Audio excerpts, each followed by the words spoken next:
Bismillah maashaallah tabaarakallah. Egaa akkuma argaa jirtan kan har'a qursiin killee lama yookaan hanqaaquu lama akkuma argitan kan haaluma salphaa ta'ee qursiif yookaan tursiistuu yookaan maksasiif illee ta'uu danda'a. Akkuma argitan kana killee lama qofaan qursii keessan cufuu dandeettan jechuudha. Haga xumura viidiyoo kiyyaatti waliin jira. Maashaallah tabaarakallah jedha.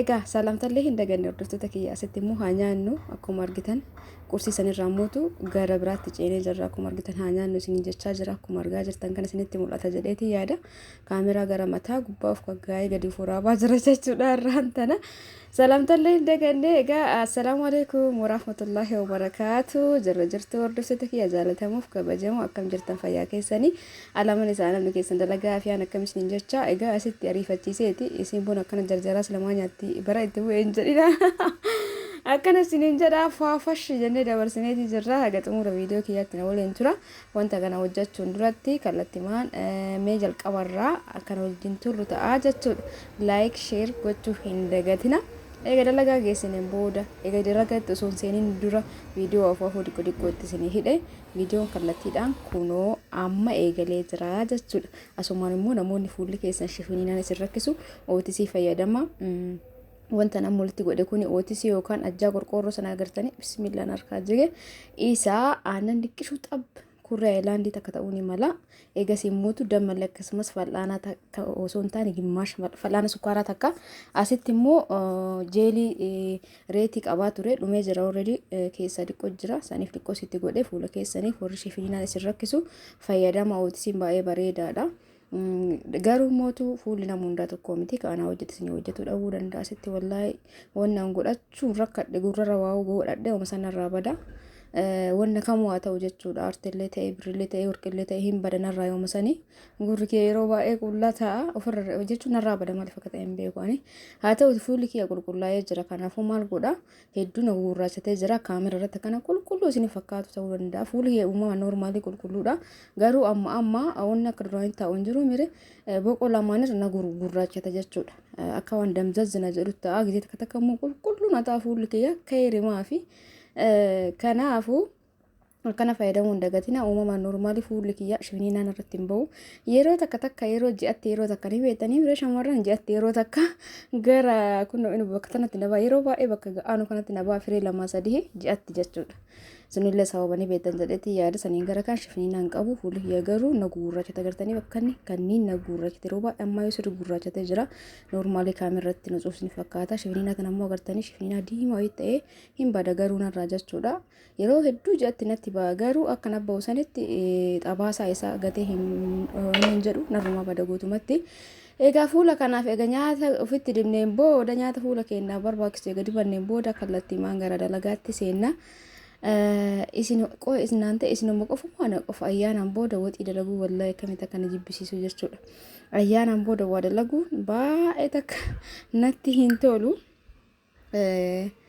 haa ta'uti amma nyaatumallee na jibbisiisa ayyaanaan booda waa dalaguu waan akka waxii keessattuu bismillah na amman tana akkuma argitan shunkurtii firee lama kana quncisee jira timaatimallee akkasuma qullubbii adiileen xiqqoo wayii jirti egasanii quncise irraa dhiqeen booda shunkurtii kiyya kallattimaan akkanatti quncifadhee ciraa jira speed irra godheeti normal jechuun akka isin inni fanne jechuudha viidiyoo daqiiqaa 10 immoo akkas na waliin tura haga xumuraatti like share gochuullee hin dagatinaan isin inja eega shunkurtii haala kanaan shunkurtii firee lama sadii nyaata hedduun jibbisiiseera ayyaanaan booda maal akka ta'e hin beeku yeroo takka akkas na godha nyaata na jibbisiisa waada dalaguu waxii dalaguu na jibbisiiseera hundumaafuu homaa miti akkana maan na jibbisiisa homaan jedhina okay akkana isiniin jaasaniif ammaan tana waan hawii xiqqoo waan xiqqoo wajjadhe waan bitaatii naaf fudhate wayi dhandhamuuf deemna kanaaf na waliin tura namni hedduun hin jiru ana qofaatu mana jira ijoolleen mana barumsaa homtu mana jiru ana malee kana waan ta'eef waan xiqqoo dalaguudha deema nyaanni ni jira ittollee waxillee ni jira garuu nyaata sana waan na jibbisiiseef asitti waan xiqqoo wajjadha jedheeti timaatima illee xiqqaa firee lama ciree jira akkuma argitan quncisanii faqaffaquun ittiin tolle akkana na barbaachise kanaaf irraa quncisee dhiqqeessee ciree maxbashaa isin irra kaadhee ture egasii zayitii akkanatti akkanaa ganaa ga'u takka maqanashaa kanatti kan fadhee ture zayitiin kenne ga'een booda qullubbii adii firee lama sadii manatti arge dhumee ture ayyaanaas waasoo jaambee nama ta'e jechuudha isii akkuma argitan zayitii danfatti naqee hafuurri isaa hedduu kanatti tola kanatti qullubbii adii nyaata keessaa yoo dhabdina wacuma waan godhanitti fakkaatu waan baradheef jechuudha. Akkana egaa inni xiqqoo haga tokko hafuura bareeda naaf kennin booda shunkurtii itti naqee jira. Shunkurtiin kunillee beekaa sirriitti hin bulleessine firfirii yoo ta'u kanatti bareeda. Asitti immoo hanqaaquu irra kaa'ee ture yookaan killee jechuudha. Killee haga muraasa irra kaa'ee jira. Yoo as deebi'u shunkurtiin bilchaatee jira. Kana waan ta'eef barbareetti godha. Haganaa ga'uuta akka barbareetti godha. Akkuma argitanitti waliin dhaya. Maxbashaa kana maashaallah tabaarakallaa egaa hedduu na gammachiisa yoo itti godhe. Garuu kurree isaa qabannaan irraa cabee kabirallee itti godhe sunillee deebi'ee irraa cabee ka distii biraa fayyadamaa jira. Distii abbaa sadii takka distii shigii takka namoonni baay'een na gaafataa jirtanii agam jajjabina qabdi jettanii garuu bareeda jedhee fuudhee fayyadamaa jira. Ibidda irratti itti godhee ilaallee ibidda irratti illee itti godhama yaa akkasiin jala murraachannee malee namoonni barbaadan isin iftisiisa. Asitti maatiin itti godhee jira. Kurree bira distii sanii fayyadamu jechuu barbaadeeti. Maxbashaa kana agartanii kurree isaa maashaallaadha. Asitti kunoo biddeena kana qopheeffadheera. Biddeenni maashaallah tabaarakallaa laalamee ija isaa waaw. Biddeena kana qopheeffadheen booda firfirii gisee akkana gootan hedduutu akkasinitti tola namatti tola nyaatanii akkana murtanii itti gootan irra akkana martanii kaatanii yoo billaa murtanii keessa naqxan maashaallah isiniin jaa. Firfirillee akkasuma sirriitti yoo farfaruu waan bareedaadha. Inni guddaan akkasiin jala firfirri jedhu wanni isa taasisu ibidda irratti ittiin godhina. Egaa suuguun keenya daqiiqaa dheeraa sa'aatii jechuutti fudhannee qulaallaanee bilcheessaniin booda amma ashaboo fi mi'eessituu itti godhaa jira. Umarra geenye irra waan ta'eef jechuudha. Biddeen illee achitti qophaa'ee jira. Mee amma yoo kun nyaatame jedheeti firfirii turee jira waan ta'eef fudda nyaadhee firfirii dalaguudhaa deema. Kanaaf ammaan tana egaa suugoon keenya ga'ee jira. Diqqoo isii atuma marra zayitiin akka gadi nuunni jedhu yookaan mammasarraa bishaan diqqoo xabirra godhee egaa sitti qadaada jechuudha. Haga takka fudhatuu qaba bishaan ammatti godhe kuni itti aansuun deemeetiin hanqaaquu fida. Hanqaaquu qunchisee egaa fideen booda suugoo kana keessa naqa diqqoo babbaqasee hanqaaquu jechuudha. Maaliif booda adii akka hin taane hanqaaquu adii namatti hin tolu. Kana waan ta'eef hanqaaquu baay'een fedhu garuu firfirii wajjin kanatti bareedaadha. Yookaan hanqaaquun fedhuani nyaata jechuun nyaata kamuuf fedhadhaan cuugarraa akkas garaachonna jedhan san hin beeku garuu hanqaaquun natti hin tolu. Hanqaaquu nyaadhee natti hin tolu. Akka tasaa ta'ee jechuudha. Yoo yeroo takka akkas haala kanaan waan biraa wajjin jechuudha. Firfiriin isii amma natti hin toltu qixxaayoo godhamoo natti uumaan jedhu firfirii isaan jaaladhu lumaa galatti. Ammoo wannan akkana keessa kaa'ee fi boodadha akka adii hin taane akkanatti sugoo keessa diqqoo isii keessa wanti goggodhe keessaa baasee firee lama eegas immoo bishaan dhiqqishoo innaa xabbitaa wayiitti godhe eegas wanni ol fudhate immoo dhadhaa diqqoo keessa buusnee biddeena keenya itti naannaa jechuudha. Firfirii ajaa'ibaati maashaallah tabaarakallaa. Kanaaf dhadhaan asitti diqqoon jira. Dhadhaa gizee bassuu barbaree gizee itti godha gizee itti godhu halluu foo ta'e amma kun barbaree hin qabu adii isaati kabaffamee fayyadamaa jiru. Maashaallah tabaarakallaa.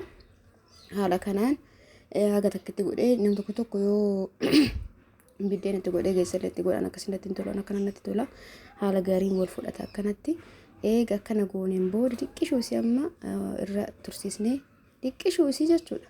Irraa gadi buusna lafatti itti godha firfirii yoo asirra itti godhe ibiddi jala jiraata waa gasin waliin geettanii isin jalaa marqama kana waan ta'eef ofirraa lafatti gadi buuse eegasii lafatti itti godha jechuudha. Firfirii keenya haaluma salphaa ta'een maashaallah tabaarakallaa haala kanaan goonee raawwanneera jechuun ni danda'ama.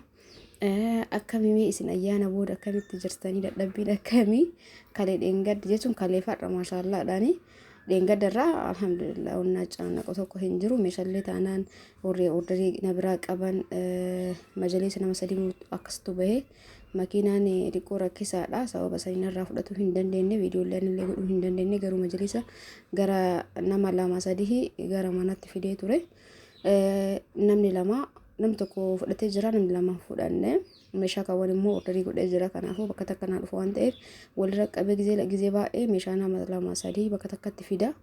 Kanaaf hagas mara onni hin qabu jechuudha alhamdulillah. Ammaan tan itti goonee geessinee jirra. Taaftee tan illee cinaan keenya suugoon cinatti hafee jira waan ta'eef baay'ee takka marquu hin qabu. Kanaaf akkana godhee natti tola. Hedduu mi'aallee akkanatti. Kana waan ta'eef ammaan tan inni dhiyeeffanna san dura garuu ofirraa dhiqee uffata jijjiiradhee deebi'e jechuudha. Egaa hordoftoota kiyyaa fuulli kiyya akkamii akka naqallatee isinitti mul'atu malee na fuure jechuudha. Oo'aan amma dhiqadhee deebi'e.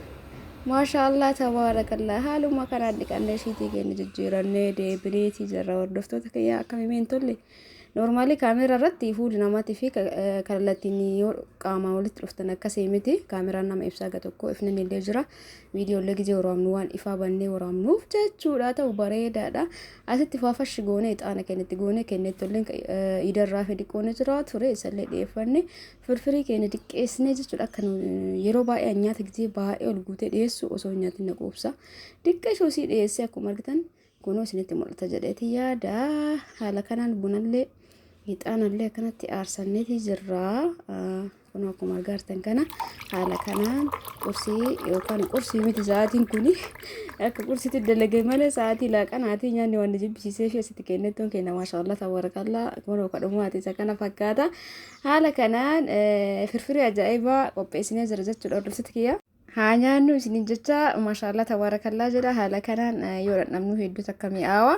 Viidiyoon keekaarra kana waan raawwateeti jira. Viidiyoo biraatiin inshaallah hanga walitti deebinutti hordoftoota kiyya hundi keessanuu bakkuma jirtanitti fayyaa keessanaa tura.